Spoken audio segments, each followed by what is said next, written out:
L'origine réglementaire de la stratégie climat est la loi de 2015 qui a pour objectif de diviser par 4 les émissions de la France à horizon 2050.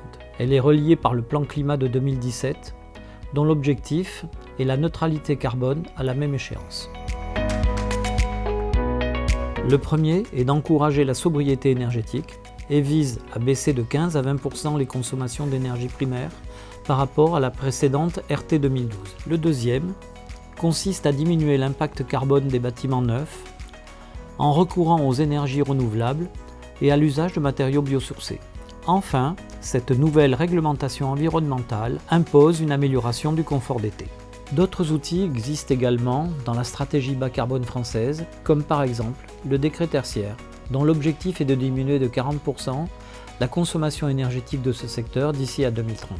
Vous avez également l'audit énergétique du patrimoine, qui lui relève d'une démarche volontaire pour déployer un système de management de l'énergie. À ce sujet, notre groupe a fait le choix de mettre en œuvre la certification ISO 50001, qui relève du même principe, mais nous engage de manière encore plus contrainte dans une démarche d'amélioration constante de nos installations.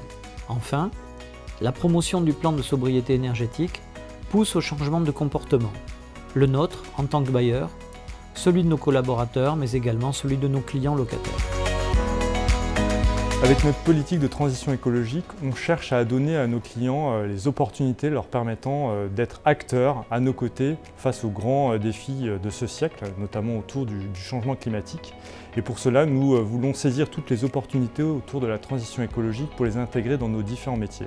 Si on donne quelques exemples très concrets, aujourd'hui dans le développement, nous cherchons à intégrer la lutte contre l'artificialisation des sols en veillant à reconstruire la ville sur la ville. Nous avons créé une filiale avec cet objectif qui s'appelle CITAM et puis nous intégrons cette dimension-là dans nos différentes activités en tant que constructeurs de logements. Nous cherchons aussi à adapter la ville au changement climatique en favorisant la présence de la biodiversité et du végétal de manière à créer des îlots de fraîcheur dans nos villes et dans les quartiers dans lesquels nous sommes aujourd'hui installés. Nous cherchons évidemment à décarboner notre patrimoine. Nous sommes propriétaires d'un patrimoine immobilier conséquent. Nous avons lancé un bilan carbone pour mieux connaître nos émissions de gaz à effet de serre et cibler ensuite davantage les rénovations énergétiques qu'on peut réaliser dans cet objectif de diminuer nos émissions de gaz à effet de serre. Nous intervenons aussi dans le parc privé, dans le monde de la copropriété.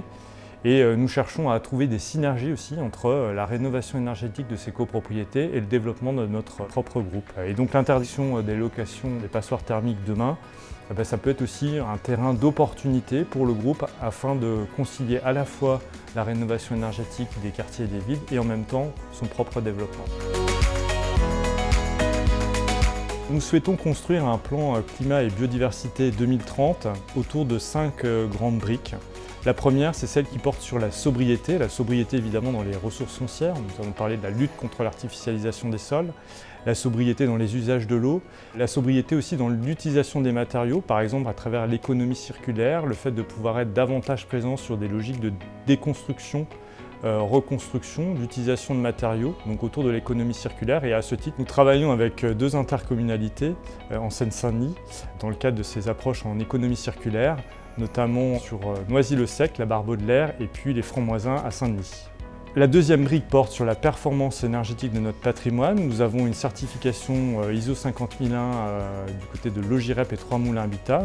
Nous maintenons cette certification d'année en année grâce à la mobilisation de nos équipes, grâce aussi à un travail de vigilance accrue vis-à-vis de nos différents fournisseurs sur la qualité des services rendus.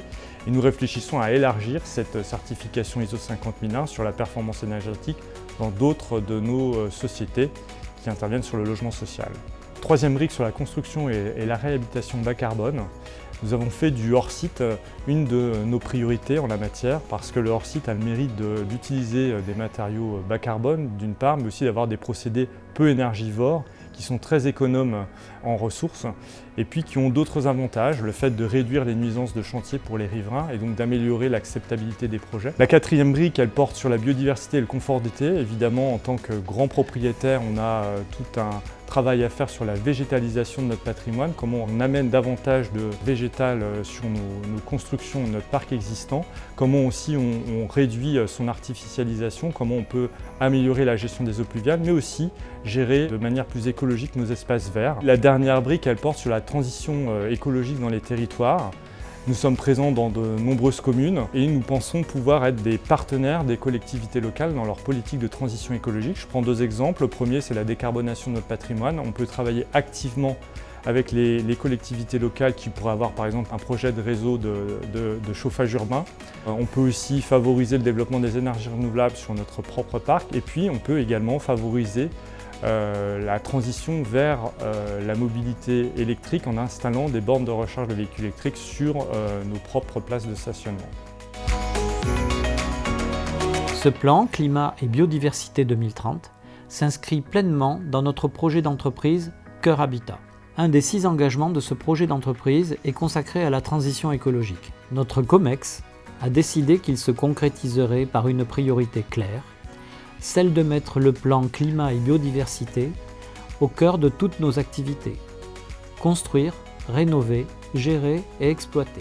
Donc avec notre plan climat et biodiversité ainsi que le projet d'entreprise Cœur Habitat 2030, nous plaçons la RSE au cœur de notre activité, nous en faisant notre boussole principale, de telle sorte que nous soyons non seulement à l'initiative pour accompagner nos locataires et nos clients particuliers dans la transition écologique, mais qu'on s'inscrive pleinement dans notre rôle d'opérateur global de l'habitat. Cela conforte Polylogie dans son rôle d'opérateur global de l'habitat.